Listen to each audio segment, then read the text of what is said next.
नमस्ते दोस्तों, आपका स्वागत है जुर्म डायरी में। आज मैं आपके लिए लेकर आया हूं एक ऐसी सच्ची घटना जो आपको सोचने पर मजबूर कर देगी। आजकल हम सबके ऑनलाइन दोस्त होते हैं, है ना? लेकिन सोचो, अगर वही दोस्ती जिंदगी की सबसे बड़ी भूल बन जाए। ये कहानी है 14 साल की चॉय की, जिसकी एक छोटी सी गलती ने उसकी पूरी दुनिया उजाड़ दी। बात है 2003 की। साउथ कोरिया के उल्सान शहर की रहने वाली चॉय नाम की बच्ची की ऑनलाइन पहचान होती है एक लड़के से। नाम था पाक। ये लड़का मिरियांग शहर का रहने वाला था। दोनों की बातें ऑनलाइन शुरू हुई और फिर धीरे धीरे दोनों बहुत करीब आ गए। कॉल, चैट, वीडियो, हर रोज घंटों बातें करते थे। 1 साल तक चलती रही ये वर्चुअल दोस्ती। फिर जनवरी 2004 में पाक ने चॉय से कहा कि वो उससे असल में मिले। चॉय, जो महज 14 साल की बच्ची थी, घर छोड़कर मिरियांग शहर पहुंच गई। पाक के घर का दरवाजा खटखटाया, लेकिन जैसे ही दरवाजा खुला, जो हुआ वो सुनकर रूह कांप जाएगी। पाक के हाथ में एक लोहे की रॉड थी।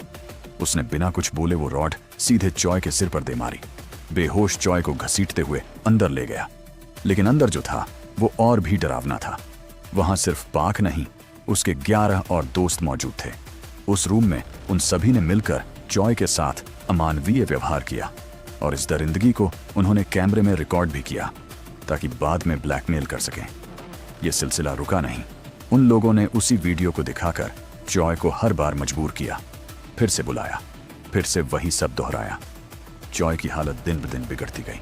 वो किसी को कुछ बता नहीं सकती थी, क्योंकि उसके घर में हालात पहले से ही बहुत बुरे थे। उसके पापा हर रोज शराब पीकर आते थे और उस पर हाथ उठाते थे। उसकी माँ ये सब सहते सहते एक दिन घर छोड़कर चली गई थी।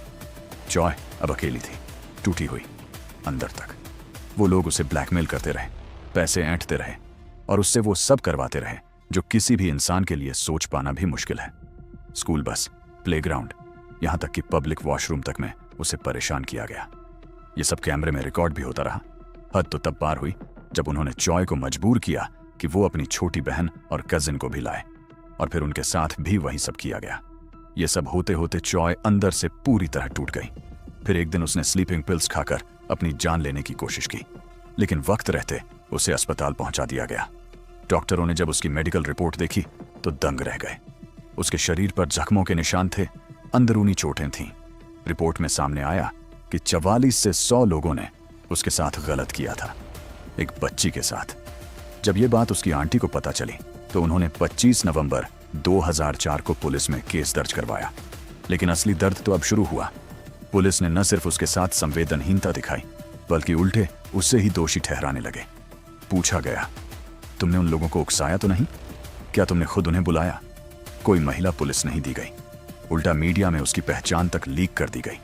अपराधियों के परिवार वालों ने उसके पिता को पैसे देकर केस वापस लेने को कहा, और उसके पिता, जो कभी भी उसका साथ नहीं दे पाए, उन्होंने पैसे लेकर साइन कर दिया।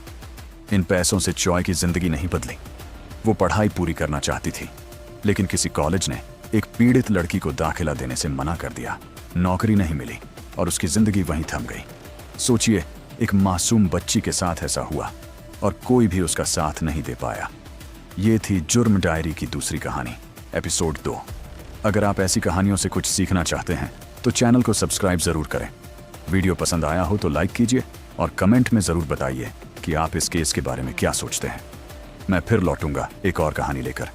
जुर्म डायरी को सब्सक्राइब करें।